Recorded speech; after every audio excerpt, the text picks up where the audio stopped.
আসসালামু আলাইকুম। আজকে চলে আসলাম আবার প্রতিদিনের রান্না নিয়ে। তো আজকে রান্না হবে চাল কুমড়া ভাজি ডিম দিয়ে, আর আবারও কচুর গোড়া দিয়ে তেলাপিয়া মাছ রান্না করা হবে। তো চলেন শুরু করা যাক।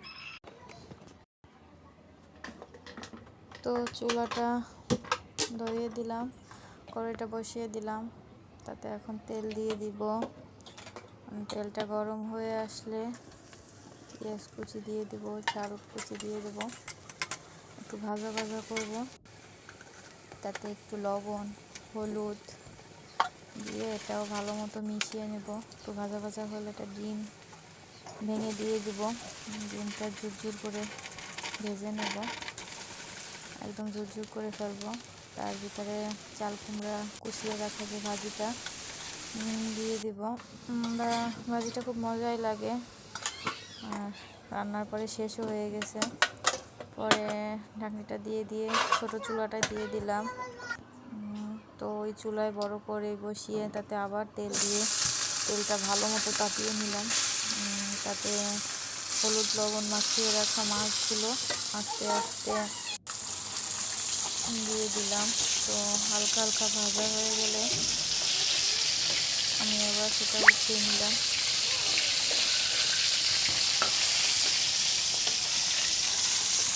এপাশ ওপাশ ভাজা করে আস্তে উঠিয়ে নিলাম।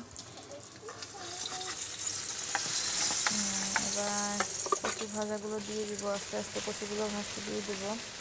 কচুগুলো হালকা ভেজে নিলে খুব খেতে মজা লাগে। তো আগে পরে আমি উঠিয়ে রেখেছি, আর উঠাই নিলাম।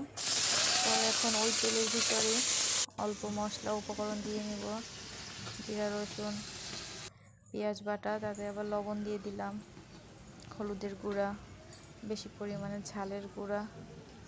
আমাদের ঘরে ঝালটা বেশি খাওয়া হয়, বেশি মানে একদম মিডিয়াম। তো কষিয়ে নেব মশলাটা ভালো করে তেল ওঠা পর্যন্ত কষিয়ে নেব। কষানো হয়ে গেলে তাতে হালকা পানি দিয়ে আবার কষিয়ে নেব।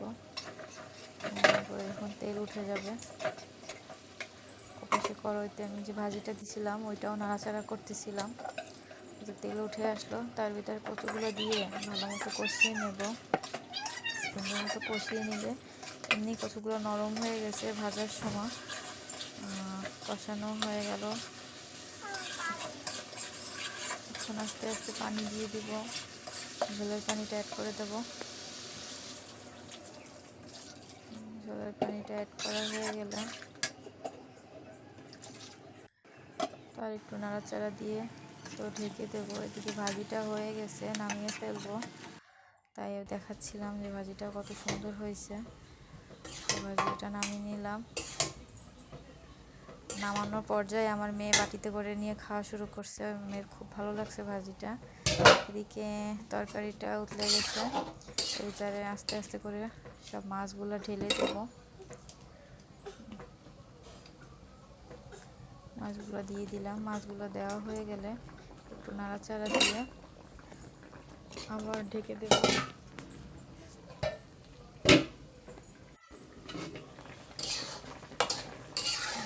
প্রথম পর্যায়ে হয়ে গেল রান্নাটা। তো রান্নাটা হয়ে গেল, সবাই